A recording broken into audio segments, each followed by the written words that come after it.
Chapter 17.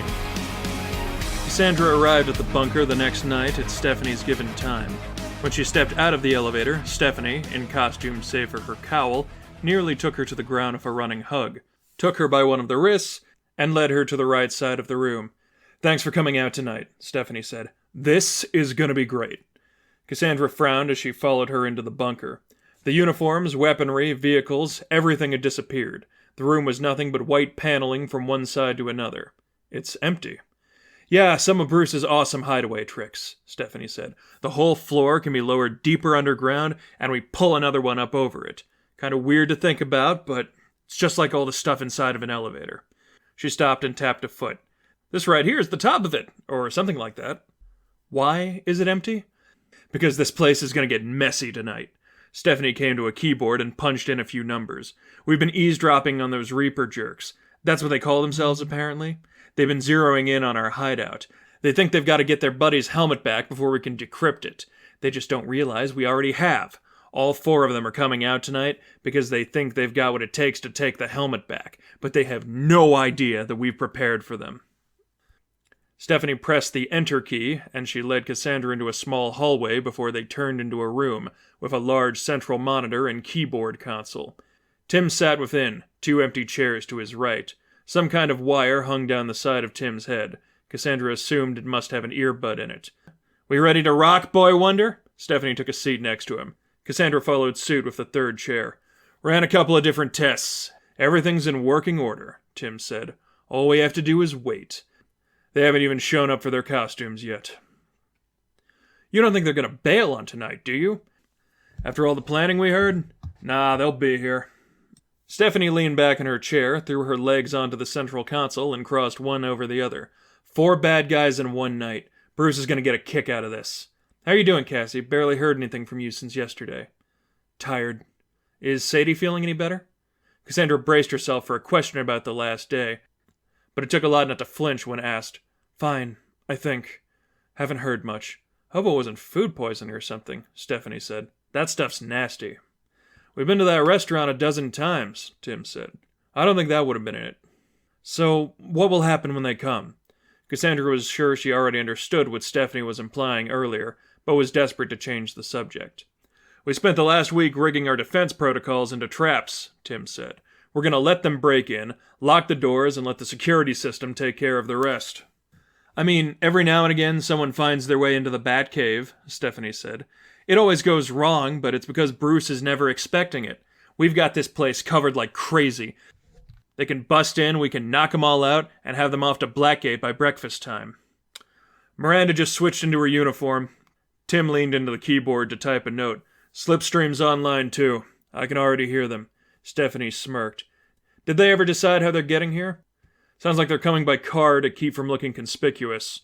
One of them's got a beat-up white electrician's van. Those things tend to be hard to track. They're not far.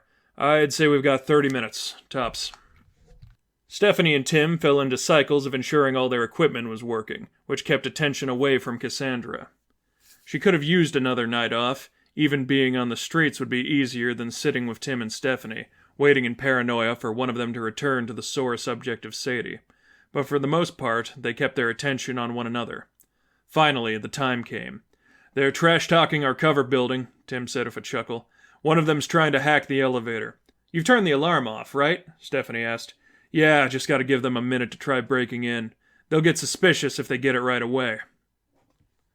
In one corner of the oversized monitor, a camera feed began to play.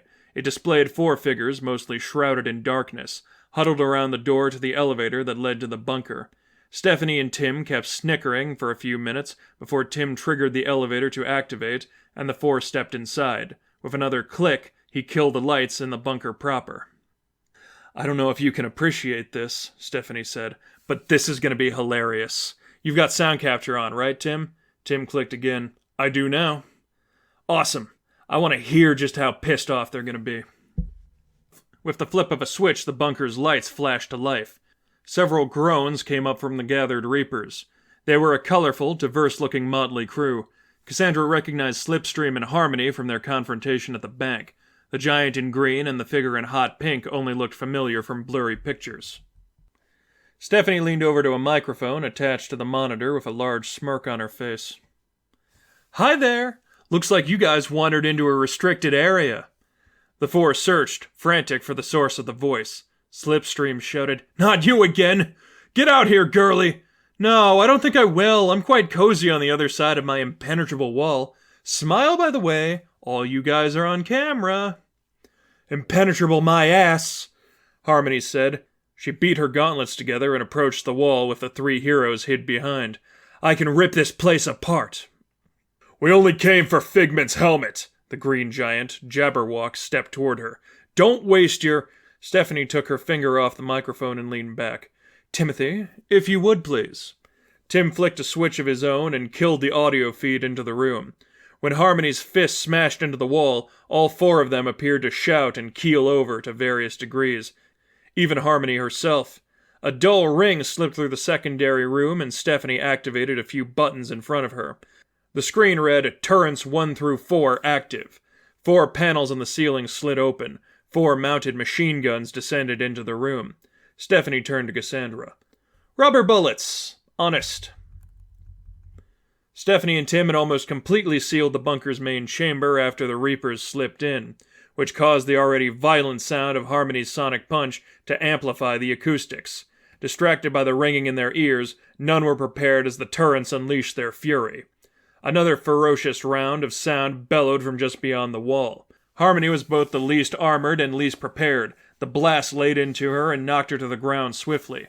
Slipstream took notice and retreated with his speed to the room's center, directly behind one of the turrets, and tried to regain his composure.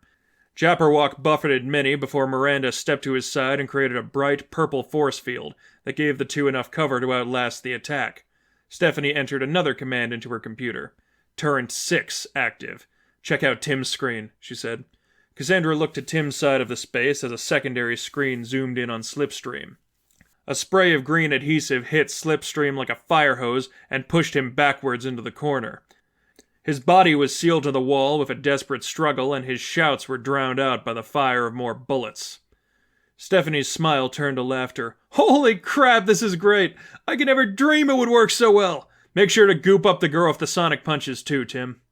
With Slipstream and Harmony cocooned, the gunfire came to a slow stop. The barrier of hard light Miranda and Jabberwock hid under for protection lasted another minute, until the two revealed themselves again. "Bastards!" Jabberwock looked toward his fallen comrades. "Get out here and fight us properly!" Stephanie leaned up to the microphone again. "Buddy, I'm happy my suit is insulated. Yours can bend steel if my notes are right. Don't talk to me about a fair fight." She swiveled her chair toward Tim again. "I'm gonna take him out. You sure about that thing with the lasers we talked about?" "Oh yeah," Tim said. "I know what I'm doing. Leave it to me." Jabberwock ran up to the wall Harmony had already damaged and laid into it with his fists. From the sound his punches made as they pounded against the steel that permeated into the observation room, it was clear it wouldn't take much for Jabberwock to break through the wall. The main screen zoomed in on the center of the giant's fists, as a small escalating series of numbers slowly increased until they hit 100%. The giant's body fell off balance. His right arm slumped against the floor, and he groaned. "What the hell is wrong with you?" Miranda demanded. "My arm! I can't move my arm!"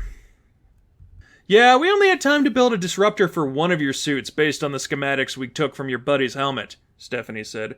"We couldn't figure out a better way to take you out, so we just rendered your robot arms unusable." "Nice try, but this thing disconnects!" Jabberwock punched a few switches in his arm, and the mechanical pieces within unclasped from one another. The metal screen zoomed in again, this time on his left leg. Within moments of detaching the arm from the suit, Jabberwock's leg was also frozen in place. "What is going on here?" Jabberwock pulled and struggled. His armor now had him pinned down. "I thought this was supposed to be Batman's Junior Cheer Squad! What is this, a Saw movie?" "Well, I certainly hope not," Stephanie said. "I'd like to think this is going to be a one-and-done kind of deal. But if you guys waste your time and money on a bunch of repetitive crappy sequels, I guess it's your own fault." "I'm gonna rip out your tongue!" Miranda attempted to push past Jabberwock, but his dead suit weighed too much. With a shout, she turned toward the spot in the wall as her hands started to pulsate with energy. "This is for making my team look bad!" Miranda didn't get a chance. Tim pressed a last switch. A blast of bright blue light fired at her and pushed the villain downward as she struggled to contain it. She was almost laughing. "What is this? Some big fancy laser? You moron, I can absorb light!" "I know how it works," Stephanie said. "The Dr. Light who isn't a complete creep works for the Justice League. Your suit is just a colorful knockoff of the one designed by the guy who is a creep. Like, literally a rapist. I don't know how wearing that suit isn't making your skin crawl." As the blast continued to bear upon Miranda, her knees began to buckle, and a quiet but audible groan followed. "We know your costume can absorb hard light. This laser is dense enough it should overload your system any second now." Tim's screen projected estimates on how much Miranda's suit could contain. From the look of the rolling numbers, she was swiftly reaching capacity. "You can't do this!" she shouted. "Do you have any idea who you're dealing with?" "A couple of would-be criminals who are going to get expelled from Gotham U as soon as the cops get a good look at them and get them booked. Yup." A scream followed. Miranda fell backwards as Tim killed the laser. Her suit sparked and crackled, but as Miranda threw her hand at the structural weakness her companions made, nothing came. Stephanie rose from her chair, pulled on her cowl, and motioned that Tim and Cassandra follow her out. As she stepped in front of the two to where their 4 immobilized opponents lay, she nodded and admired her handiwork. "Now you're all in big, big trouble."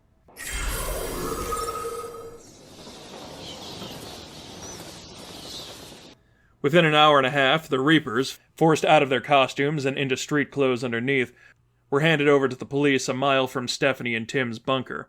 Stephanie waved goodbye to the 4 as they were driven off and leaned back to her companions. "Barely had to lift a finger and we still won. It was a good night." Even Cassandra cracked a smile. The attack on the bunker had distracted her a little bit. Maybe things wouldn't turn out so bad after all.